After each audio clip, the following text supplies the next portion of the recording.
The wedding album glared up at me from Aunt Maxine's coffee table like a lighthouse signaling danger too late to save the ship.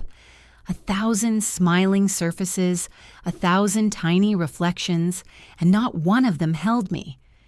The frame I'd brought, wrapped in silver paper hope, tucked between layers of tissue, slipped from my fingers, and when it shattered, the sound felt truer than any apology I would never hear. For a heartbeat, I was only breath and glass and light. Then Aunt Maxine's voice wavered behind me, close enough to touch, far enough to bruise. "Elise, honey, I thought you knew." I wanted to believe I'd misread the date, that I'd misplaced a week that grief could shuffle calendars, the way it shuffles memories. "That's not possible," I heard myself say, and the words floated like someone else's confession. I pulled the heavy cream envelope from my purse, a small cathedral of embossed flourishes, and I pressed the proof into her trembling hands. "Look, June 15th, tomorrow." Her reading glasses slid to the end of her nose, and as she squinted, the room tilted under me, furniture becoming cliffs. "Oh, Elise," she breathed, and the space between syllables told me more than the words. "The wedding was last weekend. They sent you the wrong date. On purpose." The afternoon sun, generous, a moment earlier retreated across the floorboards, as if it too was embarrassed to be here. I knelt to gather the shards of the gift I'd chosen with such care, wrapping each sharp piece in paper that suddenly looked festive in a cruel way. My hands shook, but my voice came back clean and clear, the kind of voice that doesn't beg. "They've always treated me like I was invisible," I said. "Now they've made it official." I remembered standing at my mailbox when the invitation arrived, how the gold embossing caught the light, and a soft, foolish flutter rose in my chest. I remembered a family dinner 2 months earlier, when Nolan announced his engagement, eyes touching every face at the table except mine, and how I'd still smiled, still offered congratulations, still drove to 3 different stores, hunting a dress that said I belonged. The saleswoman had called it glow. I know now it was hope. Aunt Maxine reached for my hand, and the cool, papery feel of her skin steadied me in a way nothing else could. "Some people can't see what's right in front of them, Elise. Not won't can't," she said, and the gentleness of it hurt more than any accusation. In my head, I heard the conversations.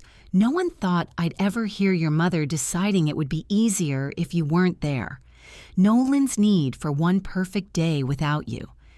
I saw receipts that only I kept. I saw the late cottage, my quiet lifeline to summers that once tasted like oranges and lake water, and the thousands of dollars I'd funneled through my holding company to keep its doors from locking forever. I saw my name erased from their stories and written on their bills.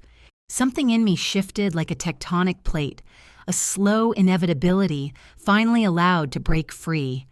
I stood taller. No achievement will ever be enough for them. I told the version of myself I had been polite, accommodating, quieter each year. No sacrifice will make them see me. I tucked the ruined gift into my bag and straightened the wedding album so its glossy certainty faced the window. Then I saw the woman in the mirror above the mantel's shoulders, rounded, head tilted in apology, the posture of a guest in her own life. I didn't recognize her, or maybe I recognized her too well. The driveway at my parents' Tudor-style house looped like a question mark I'd been answering since childhood. When I pulled up, the hedges stood obedient, the windows gleamed in judgment, and through the bay glass I could see them all in the living room as if the house itself had chosen sides. My mother laughed, finely cut like crystal. My father reclined and finally unburdened. My brother, golden as ever, holding a portrait I would never be in. Best decision we made was making sure she wasn't there. I heard him say, his voice carrying across the lawn with the same casual cruelty he once used to ask for money. The nausea came fast and sharp. I parked. I breathed. I walked. When I stepped into the entryway, 3 minutes passed before my mother looked up her champagne flute, sliding behind a framed photo with a practiced swirl. Elise. She said, "Not a question, not a welcome, just a thin flag planted in contested soil." I stayed standing, suddenly aware of the geography of power here, the comfortable seating they occupied the polished floor under my feet, the fact that my entire life had been one long training in how to make myself smaller. "The wedding was last weekend," I said, and my voice didn't waver. "You sent me the wrong date, on purpose." Nolan didn't glance up. "I needed one perfect day without you," he said, and I recognized the purity of the truth that doesn't bother to wear a mask. The room held its breath, and so did I. I had come here to return something I didn't owe and to claim something I'd never been given. The woman in the mirror above the mantel lifted her head a fraction. My mother touched her pearls. My father studied his hands as if they were maps only he could read. I took one step forward, then another, until the photographs of a family that loved itself just fine without me filled my peripheral vision like waves. "Let me explain something you seem to have forgotten," I said, and the silence that followed felt like an invitation with the correct date at last. I reached into my purse, the smooth leather cool against my palm, and pulled out the folder I'd brought with me. Inside were copies of every invoice, every transfer, every quiet rescue I had made. Over the years, proof of a daughter who had paid for her family's comfort with silence. "I've put thousands of dollars into the lake cottage repairs through my holding company." I said each word deliberate, steady like stones dropped into still water. My mother waved a dismissive hand, the same motion she used when brushing crumbs from a tablecloth. "That's what successful children do, Elise. They help their parents. It's your obligation." Nolan leaned back, smirking. "Dad built something tangible. I create architectural visions. What do you make besides money?" Something inside me clicked. The sound wasn't loud, but it was final. "Apparently, I make survival possible," I said, placing the folder on the coffee table, "and I make ownership official." Their confusion rippled through the room as I slid out the deed to the cottage. "You signed over your half 3 years ago when Nolan needed capital for his restaurant venture. It's all here. My company, my name is the sole owner." My father's head lifted slowly, his mouth, parting eyes flickering between disbelief and the dawning understanding of consequences long deferred. "You're welcome to contest it," I added. "But the paperwork is thorough." Jenna made sure of that. The name landed like thunder. Jenna. My mother's voice sharpened. "Our family attorney." "My attorney now," I replied. "For the past 5 years. It was the first time I saw her mask slip the pearl necklace trembling against her throat, the fear behind entitlement. 15 minutes later, I was walking back to my car. My hands shook, but my steps were steady. The house that had once loomed over every decision of my life now looked strangely small, its windows blank and unseeing. The air outside smelled of cut grass, and something else, freedom maybe, or the faint trace of smoke from a bridge already burning. On the drive home, the silence felt almost kind. I thought about what came next. Should I cut them off completely, sever every financial tie, or give them time to adjust? Immediate justice had a cruel sort of appeal, but cruelty was their language, not mine. When my phone rang, I half expected it to be my mother, but it was Uncle Robert instead, his voice filtered through static and rehearsed concern. "Elise, honey, we're worried about you. Your mother says you've been making wild accusations." I pressed my fingertips to my temple. Did she mention sending me a fake wedding invitation? The pause was answer enough. Well, there must be some misunderstanding. No misunderstanding, Uncle Robert. They didn't want me there, so they made sure I wouldn't be. After hanging up, I opened my laptop and typed Nolan's name into the search bar. His social media was flooded with wedding photos, smiles staged under perfect lighting captions, dripping with self-congratulation. Surrounded by everyone who matters, one post read. The phrase sliced deeper than I expected. Everyone who matters. I stared at the screen until my reflection blurred into the background of their perfect happiness. Then came the letter, my father's business stationery, his signature at the bottom of a demand to return the cottage to its rightful owners. I almost laughed at the word rightful. Nights blurred together. The house grew quieter. I spread old photographs across my bedspread, searching for proof that I hadn't imagined the warmth that used to exist between us. But every smiling face seemed to mock me now. Had love ever lived in those moments, or had I invented it out of hunger? Around 3 a.m., in one of those fragile hours when loneliness pretends to be reason, I picked up my phone. My thumb hovered over my mother's number. Maybe I was overreacting, I thought. Maybe one apology could fix this. But then I saw the folder on my desk, the evidence of every silent transaction that had kept them afloat, and I understood that peace built on erasure isn't peace, it's surrender. So instead, I opened a new spreadsheet. Every check written to Nolan, every loan that became a gift, every property tax payment for a cottage they no longer owned. Line by line, I built a map of my own reclamation. By sunrise, my fear had turned into focus. The story they had written for me, quiet, convenient, compliant, was ending. The new one would begin on my terms, written in the language of proof. That afternoon, a knock interrupted the rhythm of my typing. Aunt Maxine stood in the doorway carrying 2 paper bags from the deli down the street. "Thought you might be skipping lunch," she said, setting a sandwich on my desk. Her hand rested gently on my shoulder. "I'm proud of you, Elise. It's about time someone had courage in this family." I wanted to thank her, but before I could, the intercom buzzed. "Miss Hartman, your parents are in the lobby. They don't have an appointment." Aunt Maxine squeezed my shoulder. "Would you like me to stay?" I shook my head. "No. I need to handle this myself." They entered my office like diplomats stepping onto foreign soil, all posture and performance. My mother's tears came first, perfectly placed, strategically timed mascara, intact. "How could you abandon your family?" she began, her voice tremulous enough to fool an audience that didn't know her. "We've always been there for you." My father stood beside her, rigid, silent, the way he always did when he agreed, but lacked the courage to say it out loud. "The cottage has been in our family for generations," he added finally, his tone rehearsed, but fraying at the edges.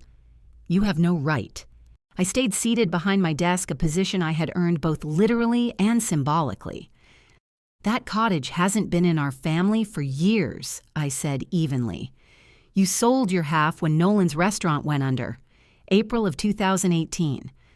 I reached into my drawer and withdrew the document, sliding it across the desk like a quiet revelation. "Your signature is right here, Mother." Her composure cracked just slightly. "We assumed once things turned around, she started, but I interrupted, my voice sharper now. You assumed I'd give it back. Or you assumed I'd keep bankrolling you while you erased me from your lives." The weight of that sentence seemed to hang in the air between us. My mother's lip quivered, not from guilt, but from losing control. My father shifted his weight, avoiding my eyes. "I'm not your bank," I said softly. "I'm not your safety net. I'm done." It was the quiet in my tone that frightened them more than any shout could have. My mother stepped forward, fingers trembling on the edge of my desk. "Elise." "Think about what you're saying. I've been thinking about it my entire life," I said. "You're just hearing it for the first time." The intercom buzzed. "Miss Hartman, your 2 o'clock is here. Ms. Morales." My mother's expression faltered as the name landed. When Jenna entered, tall, composed, her briefcase clasped with purpose, the energy in the room shifted instantly. "Mr. and Mrs. Hartman," she greeted, her tone firm but polite. "I believe our meeting is concluded." My mother turned to me sharply. "This is family business." "Which is why my attorney is handling it," I replied. "All further communication will go through her office." Jenna gestured toward the door. "I'll show you out." They hesitated, searching for a final word that might still hold power, but the balance had already shifted. My father looked back, once confusion dulling the certainty that had always lived in his eyes. When the door finally closed behind them, the silence that followed was different. It didn't suffocate. It expanded. Jenna returned to the desk, her tone professional but warm. Ready to make this official, she asked. I nodded and we began signing. Each page was another release joint. Accounts closed, debts separated, the deed confirmed.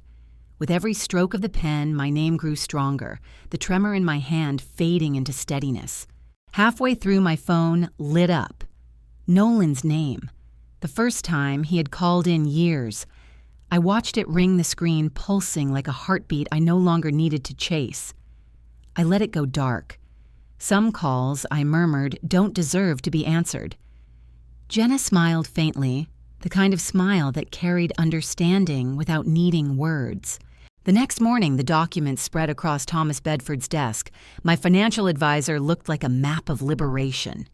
We'll transfer all co-signed loans to your company, he said, adjusting his glasses. Investment portfolios will be under your sole control. I signed each one carefully, aware that this wasn't just paperwork, it was reclamation. Perfect timing, Thomas added, glancing at his watch. Your parents should be halfway through their country club luncheon right about now. I imagined my mother's laughter echoing against glass walls, unaware that the empire of favors she had built was quietly dissolving beneath her. What about the restraining order, I asked, handing him the final form. Judge Harriman reviews it this afternoon, he said. You've got solid documentation, unannounced visits, workplace harassment, emotional manipulation. It's all there. I exhaled the sound, breaking the tension that had lived in my chest for months. You're making the right choice, Thomas said, closing his portfolio with a decisive snap. I've seen families destroy people who stayed too long. You're saving yourself. When my phone buzzed again, I expected it to be Aunt Maxine, but the display showed the building's security number. Miss Hartman came the guard's voice, calm but firm. There's a situation in the lobby. Your brother is demanding to see you. I pressed the speakerphone button. Is he creating a disturbance? Yes, ma'am. He's shouting about financial matters. We're documenting it for security records. Thomas scribbled a note. This strengthens your restraining order case, he whispered. I'm not coming down, I said into the phone. Please follow standard protocol for unauthorized visitors. My voice sounded calm even to me, as though I'd rehearsed this moment my entire life. 15 minutes later, another call came, this time an unfamiliar number. Elise, a hesitant voice said. It's Kendra, Nolan's wife. I looked out the window and saw her standing near the fountain wind, teasing her hair. I saw everything she said softly, the way he acted down there. I had no idea he could be like that. He told me you refused to help with the wedding, that you were jealous. But that wasn't true, was it? I watched her through the glass, fragile and sincere in equal measure. No, I said simply, it wasn't. Her voice cracked. I'm sorry. I should have asked questions. When I hung up, I sat in the quiet, realizing that the first apology I'd received from anyone in my family hadn't come from blood. It came from someone new, someone learning, someone willing to see. And maybe that was what healing actually looked like, not reconciliation, but recognition. The following afternoon, Aunt Maxine arrived at my office carrying a worn leather briefcase that looked older than either of us. I've been keeping these for years, she said, laying it on my desk. Inside were folders, their edges yellowed, their weight heavy with history. Your mother never deleted anything, she continued. She believed leverage was just good housekeeping. I opened the first folder. Printed emails, text, screenshots, even handwritten notes, all evidence of a pattern too familiar to be shocking, yet still capable of hurting in new ways. Need money for Nolan's venture? Elise won't mind co-signing. Tell Elise the cottage repairs are minor. No need to mention the foundation issues. She's coming for Thanksgiving. Hide the new boat until after she leaves. Each line landed like a dull blow, not sharp enough to wound, but steady enough to bruise. I flipped page after page, reading my own generosity recast as obligation, my silence rewritten as consent. "You don't have to read them all right now," Aunt Maxine said softly, "but they'll help if things escalate." When she left, I sat for a long time in the quiet hum of the office, surrounded by the ghosts of emails and expectations. The documents weren't revelations so much as confirmations of something I'd always known. I had never been part of a family, only part of a system designed to take and forget. Jenna arrived an hour later, her heels clicking with purpose across the tile. She scanned a few pages and set them aside. "This strengthens our position considerably," she said. "The judge will see a clear pattern of manipulation." Thomas appeared not long after carrying updates from the bank. All accounts secured. They can't touch a cent. He said, his tone practical, but eyes kind. For the first time, I felt surrounded not by users, but by allies. Real ones.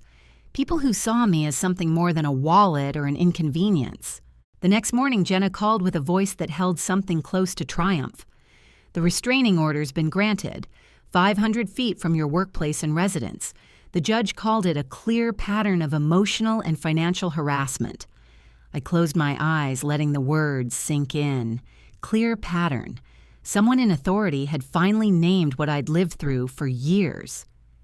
Later that day, Aunt Maxine phoned again. "Your cousin Rebecca canceled her bridge game with your mother," she said. "Said she couldn't look her in the eye after what she did to you." One by one, the dominoes began to fall. Uncle Stephen removed them from the family holiday rotation. Grandmother's oldest friend declined their dinner invitation. Even the church gossip chain, that sacred artery of small-town power, began to pulse with doubt instead of sympathy. Nolan's drinking worsened. His marriage cracked open within weeks. Kendra moved back to her parents' house, her name quietly erased from my mother's social calendar. The cottage eviction notice landed like a grenade official, legal, undeniable. It was the moment they finally realized that consequences had arrived. I ran my finger along the embossed letterhead of my holding company and felt a strange calm settle in. Every transfer, every signature, every insult I had swallowed it, had all led here. A week later, I walked into the lobby of my building and found the world tilted slightly on its axis. Morning sunlight streamed through the glass in long golden stripes, and there they were, my parents waiting. They weren't alone. Pastor Williams stood between them, Bible clutched to his chest like a peace offering. My mother's usually perfect hair was uneven, her camel coat slightly wrinkled. My father's shoulders had caved inward. They looked smaller than I remembered. "Elise," Pastor Williams said, reaching out his hand. "Your parents thought it might help to have someone neutral here." I didn't take it. "Neutral?" I said. "You've sat at our Christmas table for 20 years, Pastor." My mother stepped forward, voice trembling with practiced fragility. "We've been praying about your behavior lately, Elise." My behavior? The laugh that escaped me was too soft to be polite. That's what we're calling deliberate cruelty now.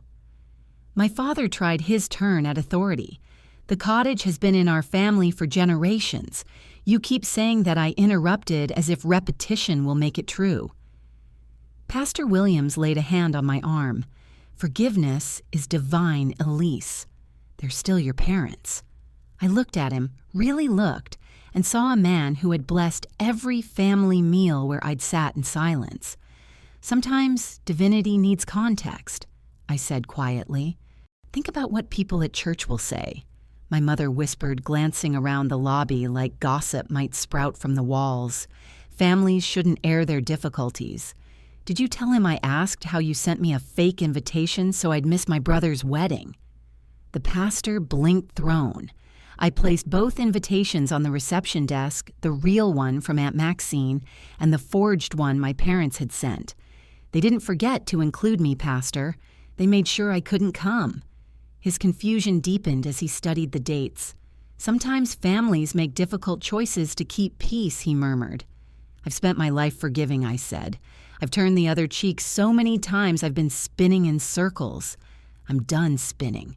I met my mother's eyes waiting for even 1 ounce of genuine remorse. Instead, I saw calculation. After all we've sacrificed for you, she started, and I raised my hand. Name one sacrifice that wasn't actually for Nolan.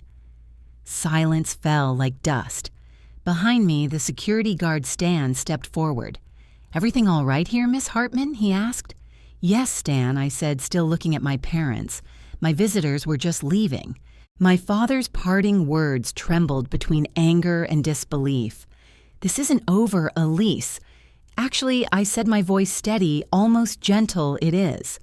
I turned toward the elevator, and as the doors slid shut, I caught a final glimpse of them, 2 people who had spent their entire lives looking down on me, finally staring up. 2 weeks passed before the first letter arrived.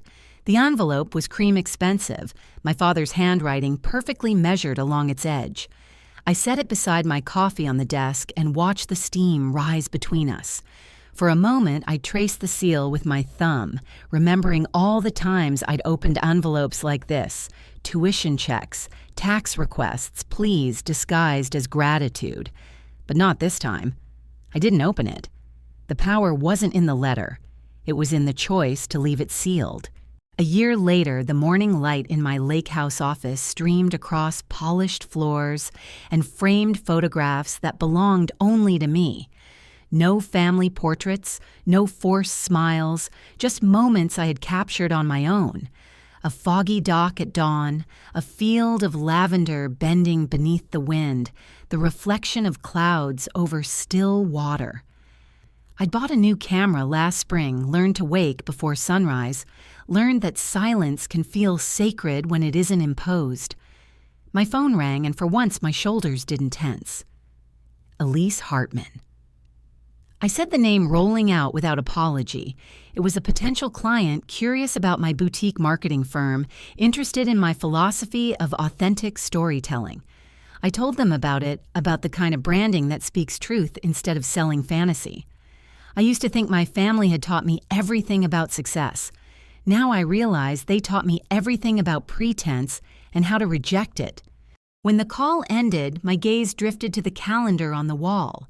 Where holidays once marked dread and obligation, now there were personal milestones: half marathon in August, photography workshop in September, a solo week in Montana to watch the sky stretch wide enough to remind me how small I'd made myself.